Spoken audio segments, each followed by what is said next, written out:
Bine ați revenit la un nou vlog, Marca. Fast for Fair. Astăzi suntem în Munich. Pentru că nu puteam rata acest oraș având în vedere că am venit în Bavaria și de-abia așteptăm să vă arătăm orașul. Suntem în piața principală din München, Marienplatz, iar în spatele nostru puteți vedea noua primărie. Așa că stați aproape și nu uitați like, share, subscribe și Alea. Ne întoarcem puțin în timp, ca să vă povestim repede și despre drumul Nuremberg-München. Cum v-am obișnuit și cum v-am spus deja în vlogul de la Nuremberg, am folosit și de această dată Deutschland-Ticket. Călătoria a durat aproape 2 ore și a trecut destul de rapid. Ajunși la München, a trebuit să ne reacomodăm cu vibe-ul de oraș mare și aglomerat, dar gata, ne întoarcem la exploratul orașului. Nu puteam să nu ne începem călătoria în München din piața principală, Marienplatz, care a fost fondată de călugării benedictini la ordinul lui Heinrich Leul. Și dacă ați urmărit vlogul nostru din Schwerin, știți că Heinrich Leul a fost fondatorul orașului Schwerin, dar și al orașului în care ne aflăm acum, München, așa că puteți să urmăriți și vlogul acela ca să aflați mai multe povești despre el. Această piață se numește Marienplatz datorită faptului că Sfânta Maria este considerată protectoarea orașului și de aceea veți întâlni și câteva biserici care îi poartă numele.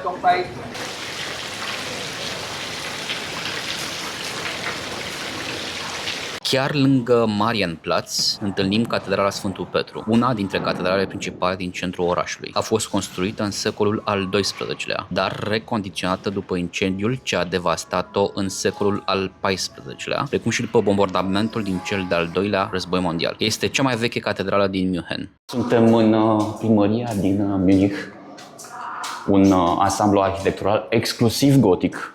Aș putea spune gotic prin excelență. Da, și este foarte impresionant cu toate candelabrele și vitralile clădirii. Este, nu știu, arată foarte drăguț și te transportă așa în timp. Și este gratis de vizitat. Și sau cel puțin noi așa am intrat, nu ne-a dat nimeni afară momentan.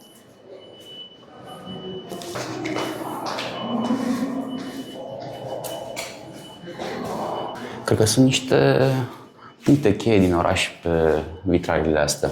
Da, asta, uite, este căsătoria regelui Ludwig cu, nu știu cum o cheamă pe soția lui. Cred că asta este că am citit că în apropiere este o berărie foarte importantă din oraș și locul care a dat naștere festivalului Oktoberfest și cred că aici e portretizat evenimentul respectiv. Și cred că acolo e cheia orașului, în stânga, nu? Presupun. Și în dreapta e aceeași stemă pe care am arătat-o și în Nuremberg. Da.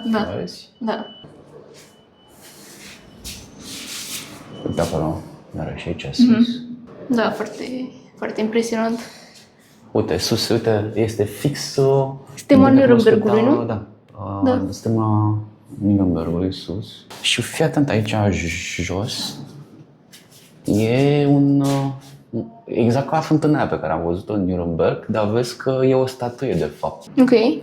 O fi ceva care încă mai există? Vezi? Da, văd, nu știu. Nu, scrie Bremen. Fii atent, scuze că te întrerup. Sus, din câte observ, scrie Hansa. Dacă ții minte, când am fost la Hamburg, am povestit puțin despre Hansa. Deci, deși Münchenul este în sudul Germaniei și n-ar trebui să aibă nicio legătură cu Hansa. Nu știu, probabil că avea legături comerciale, chestii de genul. Da, probabil avea o legături comerciale. De asta, de asta este Bremen, fiindcă Bremen face parte din Hansa, că este în nordul. Da. Și punct bonus, că se poate vizita gratis. Sus.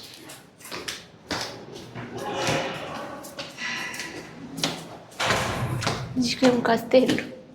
Păi, aproape. O gândesc. Și bine, cred că pe coridoare sunt birourile administrative, dar este o bijuterie. Sunt curios dacă putem să ajungem la balconul ăla pe care l-am văzut din piață. Să tragem niște cadre de acolo.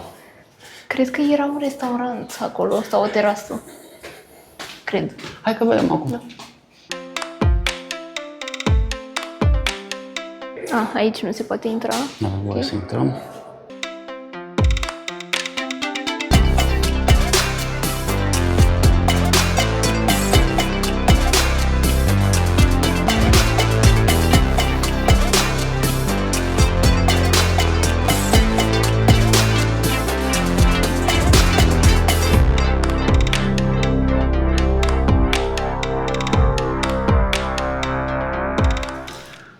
văzut că nu suntem singuri. Da, nu suntem singurii care au venit să filmeze în clădirea primăriei asta e și Munich, ok. da, asta e un city view al Münchenului. Catedrala asta este un simbol pentru orașul Munich. Aceasta este catedrala Frauenkirche, Peterkirche, în care am intrat și noi puțin mai devreme. Catedrala Sfânta Treime, în care am intrat și puțin mai devreme. Și restul, pe partea asta, încă nu am fost. Sfânta Treime tot gotic. Da. Da. Și uite, vezi, este o reprezentare a Bavariei. Sfânta Maria este protectorul Bavariei, nu? Da. Wow, și ce priveliște superbă de la acest balcon către curtea interioară, unde se află o terasă, un restaurant. Dar o priveliște absolut superbă către turnurile edificiului. Și din câte puteți observa, în partea din față este o galerie și aceea poate fi vizitată, dar azi cred că este închis. Uite mă, asta nu e marca aia de bere de aseară? Da, da, așa e. Are legătură cu berea, pentru că Da. dacă te uiți acolo sus, e Hamei. Da, acolo sus și uite și în centru aici deja nu mai are legătură. Aici e zona religioasă, Da, aici da. ăla e Sfântul Petru cu... Da, nu? da, vitralele din centru și din dreapta au legătură cu berea, pentru că, evident, München este un centru important producător de bere și cum vă arată și Marius aici, în partea aceasta, este o stemă a unui brand local de bere care datează, cred că, din secolul al XV-lea.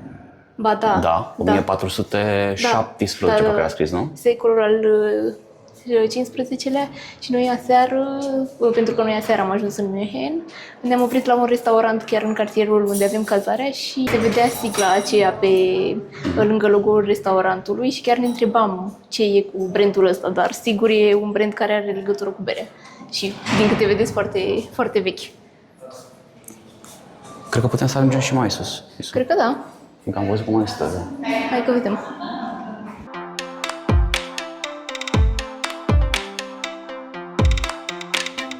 Oricum vreau să amintesc din nou faptul că germanii știu să conserve clădirile istorice și pun foarte mult accent pe lucrul acesta. Poți să urci în turn aici, doar că ai nevoie de bilet. Hai să ieșim, cred că putem să ieșim, nu? Ieșim cu liftul? Da, hai.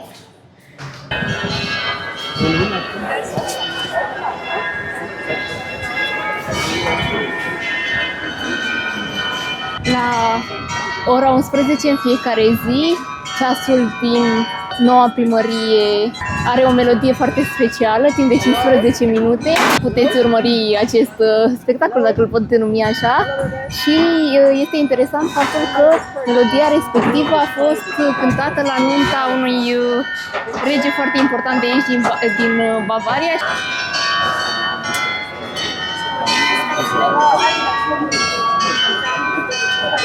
Dacă și în interior clădirea primăriei era impresionantă, în exterior nu cred că Nu e mai prejos. nu e mai prejos, da. O putem vedea decorată cu diverse statui și elemente gotice și îi dau așa o notă de grandoare.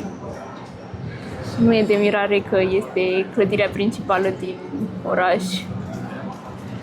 Cel mai bogat land al Germaniei, Bavaria, și pe jos De dovadă, pe jos, sparanghel cu căpșuni. Ne îndreptăm către... Frauenkirche, o catedrală al cărui nume îl întâlnim în foarte multe orașe din Germania, cum ar fi Dresda, pe care am vizitat-o deja, dar și Nuremberg, al cărui vlog îl puteți regăsi pe canalul nostru. Este o catedrală puțin neobișnuită față de celelalte din oraș, pentru că are aceste două turnuri și turlele sunt Așa cum diferite. v-am zis puțin mai devreme, este și simbolul al orașului Munich.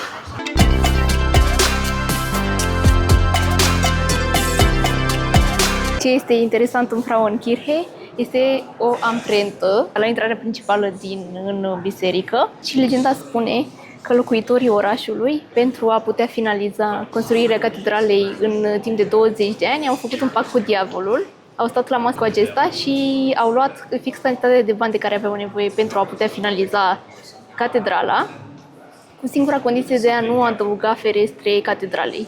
Ei și-au încălcat pactul și de aceea regăsim această amprentă pe podeaua catedralei, pentru că așa și-a manifestat supărarea diavolul și cu ocazia aceasta, când a pășit foarte puternic pe podea, i-a și blestemat pe locuitorii orașului să aibă ghinion pentru perioada vieților. Intrarea în catedrală este mai întunecată. Este cel mai întunecat punct din catedrală și că atunci când a intrat prima dată a fost mulțumit.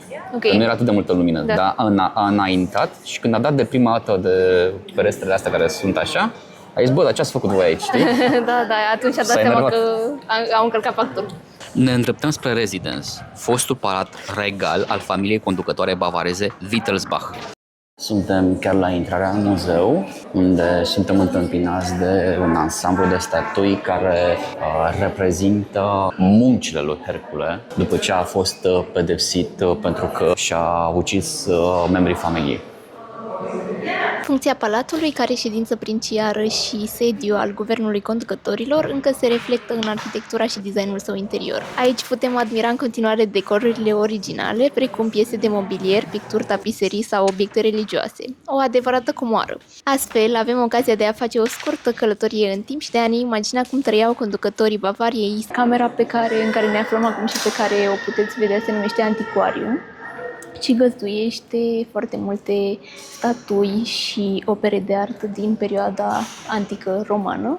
Este într-adevăr o cameră și o sală foarte impresionantă cu frește atât pe pereți cât și pe tavan și nu degeaba este cel mai instagramabil loc din München, nu doar din acest palat, și chiar am stat la o coadă ca să pot să fac o poză aici și din câte puteți vedea în spate sunt destul de mulți turiști.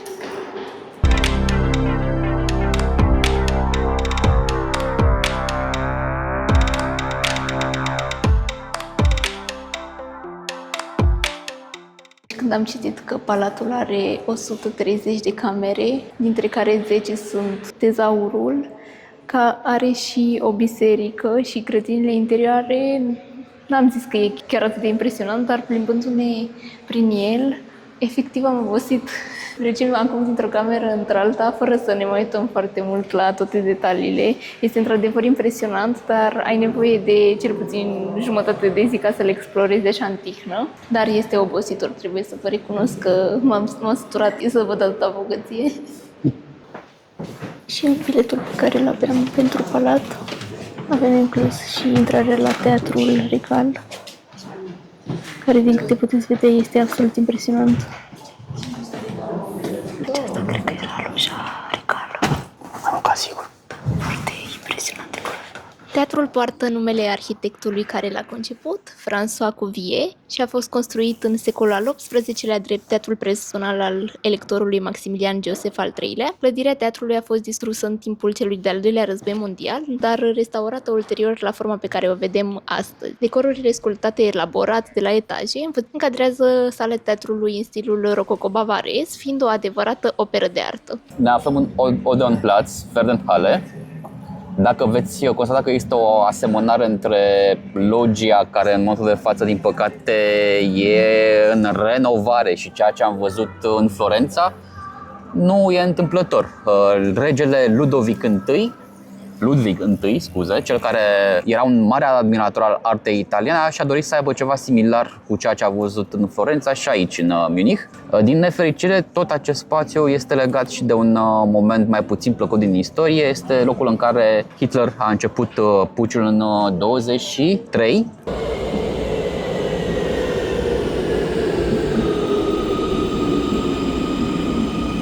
Pentru că vizita în oraș ne-a făcut foame, fiind destul de târziu, după ora mesei noastre în general, ne-am oprit la una dintre cele mai cunoscute berării din oraș, care se numește Hofbrauhaus. Și în secolul XVII era chiar berăria regală a familiei conducătoare bavareze, unde aveau acces doar aceștia și invitații lor. De-abia în secolul al XIX-lea a fost deschisă pentru public cu ocazia anunții regelui Ludovic I și legenda spune că în fiecare an, la aniversarea căsătoriei sale, aici se organiza o petrecere foarte mare pentru tot orașul, acesta fiind și evenimentul original care a stat la baza cunoscutului festival Oktoberfest. În anii 20, aici Hitler a prezentat programul său în 25 de puncte, program care a condus la ceea ce știm foarte bine că s-a întâmplat. Și vreau să mai zic ceva, atmosfera amintește foarte mult de ceea ce reîntâlnim în București la Brălia H. Da. E fix același lucru, porții foarte mari, mâncare tradițional germană. Am luat niște porc la cuptor, sos special de bere și cu o bucățică de șorici, cred că e la grătară, cu niște dumplinguri de cartofi, cred, și o halbă mică a 0,5 litri de bere. E un pahar, mă. Așa scrie, mă, 0,5 litri, îți dai seama? Ok. Bun. Iar eu mi-am luat un șnițel vienez cu salată de cartofi și gem de merișoare, care sunt super convinsă că o să fie bun, și revenim cu nota de plată. A venit și nota de plată.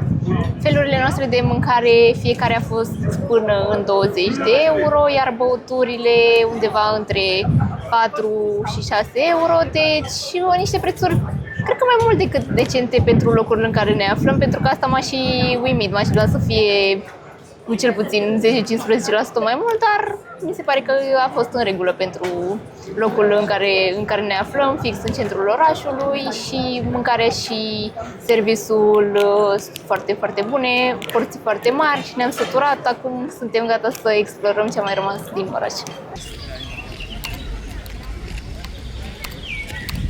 Ne aflăm în grădinile englezești, cel mai mare parc din Munich, chiar pe râul Isar, un loc bine cunoscut pentru, nu vă va veni să credeți, surferi. Așa, după cum observați, chiar la ieșirea de sub pod, râul formează un val uriaș, o tentație pentru surferii profesioniști și amatori. Locul este îngrădit dintr-un motiv foarte bine întemeiat, pentru că destul de recent chiar aici cineva a murit pentru că a încercat să încalece valul. Am descoperit și locul în care se pare că este voie să încaleci valul.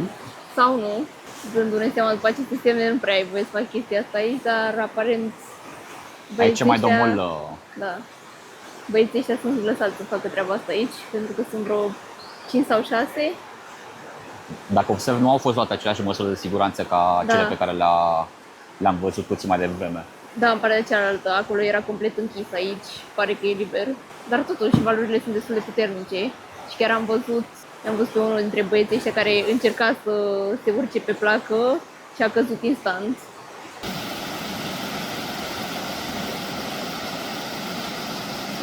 Grădinile englezești sunt o adevărată oază de liniște în mijlocul orașului München și, sincer, cred că numele nu este neapărat foarte bine ales, pentru că seamănă mai degrabă cu o pădure liniștită, unde poți să te relaxezi după vizita în oraș, decât cu niște grădini special amenajate în stilul englezesc. Iar faptul că râul Isar trece prin acest parc îl face și mai minunat, fiind o atmosferă într-adevăr relaxantă și poți să fii aproape de natură în mijlocul orașului. Cât de mult se bucură Germania de soarele de afară? Da. Un soare blând de vară. Germanii mereu activi, valorifică tot timpul disponibil și toată ziua lumină în diferite activități câmpenești, aș putea spune. Se bronzează, joacă volei, fac surf. Și acesta a fost vlogul nostru din München. Sperăm că v-a plăcut. Nouă orașul ni s-a părut încântător și mult mai aerisit decât Berlinul. Atmosfera este mult mai relaxată și veți vedea altă față a Germaniei. Și dacă v-a plăcut acest vlog, nu uitați! Like, share, subscribe și Alte alea și ne vedem data viitoare. Pa! Așa că stați aproape. Dacă vreți să vedeți lucruri și mai interesante în orașul Munich și întreaga zona a Bavariei. Da. Pentru că foarte curând vă vom arăta cum puteți călători în cel puțin 6 state cu doar 58 de euro pe transport. Da. Filmează în spate, filmează în spate, filmează în spate. Stai, lasă că filmez să...